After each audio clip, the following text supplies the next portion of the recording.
जब P3 news Jharkhand के संवाददाता रांची शहर के एक ऐसे स्लम बस्ती में पहुंची तो उन्होंने यह देखा कि वहां रह रहे लोग आज भी अपना जीवन गरीबी में व्यतीत कर रहे हैं। एक ऐसा कोना जहां लोग एक वक्त की रोटी के लिए भी मोहताज है। महाभारत में जिस प्रकार गंधारी ने अपनी आंखों पर पट्टी बांधी थी, लगता है उसी प्रकार झारखंड सरकार ने भी गंधारी के भांति ही अपनी आंखों पर पट्टी बांध ली है और इन इलाकों को, इन गरीबों को अनदेखा कर दिया है। आज जो दृश्य हम आपको दिखा रहे हैं उससे यह साफ साफ पता चल रहा है कि यही लोगों के किए हुए वादे झूठे थे। इनका मकसद बस गरीब बेसहारा लोगों को बेवकूफ बनाकर वोट मांगना है। ना तो फिर ये उनके इसके बाद इन इलाकों में नजर आते हैं, ना इन लोगों के बीच। वक्त ऐसे ही बीतता चला जाता है मगर इन लोगों तक ना तो कोई सरकार पहुंचती है और ना ही सरकार का कोई प्रतिनिधि उनका हाल ना कोई समझ सका है और ना ही उनकी बस्ती के विकास के बारे में किसी ने सोचा है। आपको बता दें, शायद ये झारखंड सरकार भूल गई है कि जनता से सरकार बनती है, सरकार से जनता नहीं। इसी के साथ रांची से P3 न्यूज झारखंड के लिए पूजा और माधवी की देखिए एक रिपोर्ट। हम लोग अभी मौजूद है एक स्लम एरिया बोल सकते हैं, स्लम बस्तियां बोल सकते हैं, जहां पर लोग काफ़ी परेशानी में अपना जीवन यापन करते हैं। लेकिन एक बात आपको बताना चाहूँगी कि हमारे पीछे एक ऐसा जगह है जहां पर पूरी तरीके से नाली जाम है और यहाँ पर हो सकता है कि काफ़ी सारे घरों में भी प्रॉब्लम हो सकती है, टूटने का डर है, क्योंकि मिट्टी के घर में पानी अगर चला जाए तो मिट्टी धीरे धीरे करके गिरना शुरू हो जाती है। काफ़ी सारे लोगों को इससे परेशानी हो सकती है, किसी का घर पूरी तरीके से ख़त्म हो सकता है। जब चुनाव का वक्त आता है तब लोग काफ़ी सारे वायदे करके यहाँ से चले जाते हैं कि उन्हें लोग आ कर के वोट करें और वो वहाँ पर जनप्रतिनिधि बन जाए। लेकिन काम करना अपनी जगह पर होती है और वायदे करना अपनी जगह पर होती है। हम लोग और भी कुछ ऐसे जगहों पर जाएंगे, देखेंगे वहाँ का हाल कि वहाँ पर किस तरीके का विकास हुआ है, क्या हुआ है, ये सारी चीज़ें हम लोग भी जानेंगे और किस तरीके से यहाँ के लोग भी इस चीज़ को फेस कर रहे हैं, किस तरीके से यहाँ पर परेशानियों का सामना कर रहे हैं और यहाँ पे किन किन तरीक़ों से विकास की ज़रूरत है। हम लोग ऐसी ही एक और जगह पर पहुँच चुके हैं, जैसा कि हमारे पीछे वो अपना जीवन यापन करने के लिए किस तरीके से काम कर रही हैं और इन्हीं से जानेंगे कि ये अपना जीवन यापन किस तरीके से करती हैं। आप ये अभी क्या कर रही हैं? कोयला तोड़ रहे हैं। आपके घर में किस तरीके से काम चलता है और यहाँ पे आपको क्या परेशानी हो रही है? परेशान है, मेरा बेटी दामाद में रहता है, हम लोग 2 बहन हैं, हम लोग का कोई नहीं है, 2 बहन है, ये वाला घर है। तो कुछ काम करती हैं अपना? काम करती है मेरा बेटी और मेरा दामाद करती है पंडाल में, और मेरा बड़ा बहन है ना, वो भी दाई काम करती है। तो आप लोग को अभी जो भी यहाँ पर आते हैं तो उनसे आप लोग कोई भी बातचीत किए कि हमें ये परेशानी हो रही है? आया था। उनका क्या कहना है आपके लिए? वो तो बोल के गया। तो मतलब उन्होंने कहा है कि आपके लिए भी वो काम करेंगे? बोला तो है, बोला कि हम काम देखेंगे, हम क्या बोलते हैं।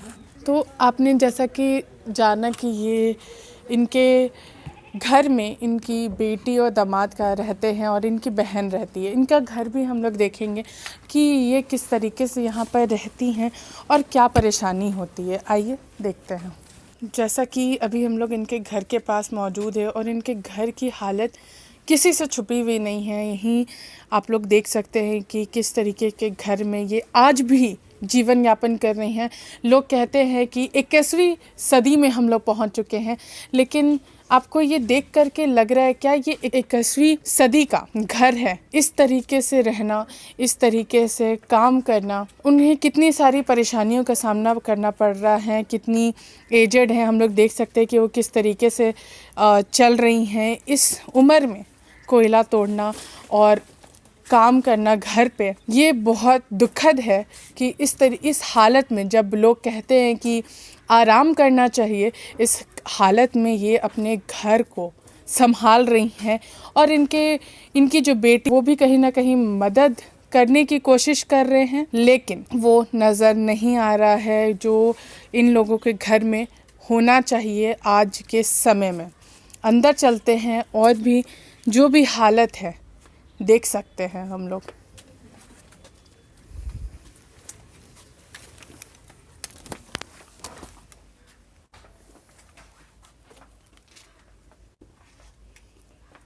तो जैसा कि आप अभी देख सकते हैं, यहाँ पर सिर्फ एक ही कमरा है जहाँ पर ये लोग 4 लोग रहते हैं। किन परेशानियों का इन्हें सामना करना पड़ रहा है, पर हमारी जो सरकार है वो इस तरफ लगता ही नहीं है कि कभी नज़र घुमा कर के भी देखे होंगे। चुनाव के बाद से वादे तो कर दिए, लेकिन उन्हें शायद पूरा करने के लिए वो भूल गए हैं, नाकामयाब रहे अपने वादों को पूरा करने में, और आज तक इन्हें इस परेशानियों का सामना करना पड़ रहा है। हम फ़िलहाल उसी जगह पर मौजूद हैं, लेकिन आप लोग उनका घर देखिए, मिट्टी का बना हुआ है, और मिट्टी बरसात के समय ढहना कोई बड़ी बात नहीं कहलाएगी। कितनी बड़ी अनहोनी हो सकती है यहाँ पर, वो आप लोग सभी अंदाज़ा लगा सकते हैं। यहाँ पर एक बूढ़ी और माँ रहती हैं जो कि आज एक बुरी हालत में रहे, और पार्षद के द्वारा कहा गया कि यहाँ पर काम किया जाएगा। कल ही वो आई हैं यहाँ पर और उन्होंने यहाँ पर देखा है, लेकिन अब तक इन्हें, जहाँ पर लोग कह रहे हैं कि पीएम आवास योजना नगर निगम के द्वारा सभी लोगों को दिया जा रहा है, तो क्या इन लोगों तक नगर निगम नहीं पहुंच पा रही है? क्या सरकार इतनी अंधी हो चुकी है कि इस समय जब इन्हें उनका सहयोग चाहिए था तब वो यहाँ पर नहीं पहुंच पाए हैं? क्या सरकार इनके साथ कुछ अनहोनी हो जाएगी तब उनकी नज़र पड़ेगी? यह बहुत ज़रूरी चीज़ है। सरकार को जागने की अब ज़रूरत है, क्योंकि यह 21वीं सदी है जहाँ पर उनका ध्यान सबसे पहले इन क्षेत्रों में जाना चाहिए जहाँ पर जिनके घर कच्चे हैं, जो मिट्टी के बने हुए हैं, जो बरसात से ढह सकते हैं, उनके ऊपर सबसे पहली नज़र सरकार की होनी चाहिए। क्योंकि एक बात सरकार को भी याद रखनी चाहिए, सरकार से जनता नहीं, जनता से सरकार है। तो अगर जनता को सरकार सताएगी तो आने वाले समय में यह भी हो सकता है कि सरकार को जनता का वार सहना पड़े। तो ये देखिए, सरकार को देखना होगा कि अब किस तरीके से उनकी मदद करेगी, यह जानना भी बहुत दिलचस्प रहेगा। तो आइए अब चलते हैं, हम लोग फिर उसी जगह पर मौजूद है। आपको बता दूं, मैं उसी जगह पर मौजूद हूं और हमारे पीछे एक महिला है जो काम कर रही हैं पानी में। तो इनसे भी जानते हैं कि पानी की क्या सुविधाएं हैं यहाँ पर, क्या इन्हें पीएम आवास योजना मिली है या नहीं, क्या इन तक वो बात भी पहुंची है या नहीं, ये भी जानना ज़रूरी है। तो हम लोग इनसे जानते हैं कि पीएम आवास योजना के बारे में इन्हें पता चला है, क्या इन्होंने फॉर्म भरा है। आप यहाँ पर किस तरीके से गुजारा कर रही हैं? किस तरह से, देखिए किस तरह से हम लोग मिट्टी का घर में रहते हैं, फॉर्म भरे हैं, फिर भी आवास का नहीं आया है। एक बार नहीं, 2 बार भरे हैं हम लोग। फिर जाते हैं पार्षद जगह, पार्षद का भी दुआरा है, पर वो भी नहीं हो पा रहा है हम लोग को। जब आपने पार्षद से ये बात कही कि हमें पीएम आवास योजना की ज़रूरत है, तब पार्षद का किस तरीके का सहयोग रहा आपके पास? अभी तक तो कुछ नहीं हुआ है, अभी तो हो रहा है। शौचालय भी मना ही दिया है, अभी देखिए आगे आगे बढ़ता है कि नहीं बढ़ता वो भी पता नहीं। निगम में जब आपने पीएम आवास योजना का फॉर्म भरा था और जब अलॉटमेंट हो रही थी, तब आपको क्या कहा गया? बोला गया कि वही कि जैसे फॉर्म भरिएगा तो आ जाएगा आपका 1 महीना तक। 1 महीना का अभी है, तो कितना महीना हो गया अभी तक नहीं आया है। क्या निगम ने आपसे कुछ पैसे भी लिए थे पीएम आवास योजना के लिए? जी नहीं, पैसे तो नहीं दिए गए हैं, पैसा भी दिया भी नहीं है, नहीं दिए हम लोग।